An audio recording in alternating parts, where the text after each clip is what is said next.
It took me 3 tries at reading this book to understand Machiavelli's motives.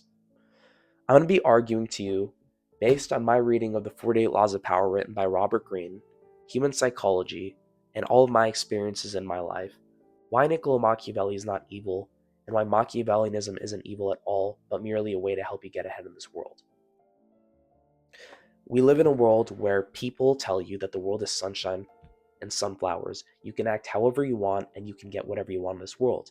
And that's what we happened to believe when we were little kids and babies and toddlers. We didn't know anything. We didn't know that the world could be a cruel place where there's cold-blooded killers, where there's murderers, where there's war, where there's racist people, where there's people who fight each other for stupid reasons and judge people without getting to know them. We didn't really know anything about this when we were little kids. But the older we get, we start to learn more about these societal norms, these horrific things that happen in this world, these evil people that do evil things but still manage to thrive in this world more than those who simply act good and wear their hearts on their sleeves. Now, in the 48 Laws of Power, it has 48 well-explicated laws written by Robert Greene, inspired by Niccolò Machiavelli's teachings in his book The Prince. And I'm going to give you a couple examples of laws and how they apply in this world and why they actually expose the evil in this world and how to counteract them. Law number 2 is never put too much trust in friends. You can't say everything on your mind to your friends because no matter how much you trust them, how much you know them, there are many times where they can actually go against you. They can take advantage of the words you tell them and use them to get against you, to actually take advantage of you in a time where you're in conflict with them. Think about the tons and millions of friendships you see in your lives that abruptly end all of a sudden.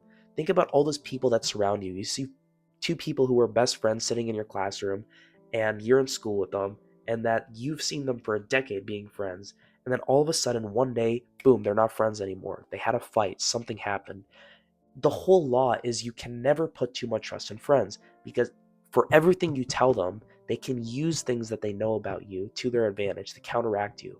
If they're jealous, they won't say it to your face, but they'll talk behind your back. But when you have an enemy or rival, they tend to be more open about their feelings and sentiments towards you. You're never hesitant about what they truly feel because they always display it right in front of you, which is why, in essence, a friend can be more dangerous than an enemy. Law number 4, always say less than necessary. The more you say, the more you risk acting stupid and saying something foolish that can work against you. Think about all the times where you had an argument with somebody and you said too many things and you possibly insulted this person too much, but then you spent so much time regretting what you said and trying to apologize to this person, but no matter what you did, you couldn't take those words back. And the person always remembers what you say to them, and they always feel a feeling of ill will towards you whenever they think about what you told them. Think about law number 5, guarding your reputation with your life. Reputation is crucial. Think about how you instantly judge somebody without getting to know them, simply based on how social media, the media, how people present them to you without even getting to meet that person face to face. Law number 7, never do the work, always take the credit. Think about all the times you were in school, somebody cheated off of your test, they stole your homework, they did your work, or you did their work, and all the times that they would get the credit from copying your answers, doing this and that. They get all the credit, but they don't even have to do the work. Think about law number 9, win through actions, never through argument. How many arguments have there been in this world where both parties end up unsatisfied? Because actions speak louder than words. Think about that quote. Think about law number 10, infection, avoid the unhappy and the unlucky. You are the sum of the 5 people you spend your time with. If you spend your time with toxic, negative people, your life's going to go in a downward spiral. Spend time with more positive people and uplifting people who have good influences, and your life is simply going to go up as a result. Law number 46, never appear too perfect. The more good qualities you display, the more many people tend to envy you deep down and find ways to maneuver and indirectly counteract you. Think about all of these laws in this book. That's not even that's not even like a good quarter of the laws. There's so many more laws in this book that literally expose the world for what it is. A world where on the outside there's smiles, there's niceness, people will compliment you, ask you how your day is, all of that mumbo jumbo. But deep down, when you really get to the root of it, the world is really a place where it is every man for himself.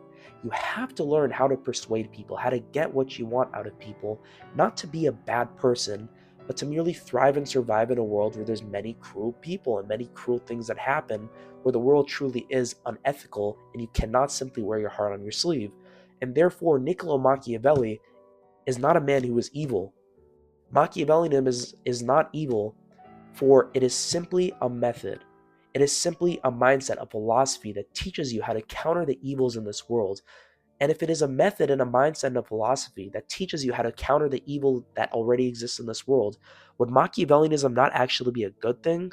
Wouldn't it be more unethical to act naive and stupid and as if you aren't aware of the unethicalness in this world? Wouldn't that be more cruel in essence than actually accepting Machiavellianism for what it is? So therefore, the next time you hear about the 48 Laws of Power, the Prince, Niccolò Machiavelli, how a man must do everything in his power to get ahead, let's not come to instant conclusions and instantly judge these people for what they say. Let's take the time to read their books, to actually understand things from their perspective, and to actually understand Machiavelli for who he is and what he believed in, not for what your preconceived notions are and what people tell you about him. Machiavelli is not evil. He's simply a man that teaches you how to get ahead in this world and many fake niceties and many naive people who don't actually understand the truth about power.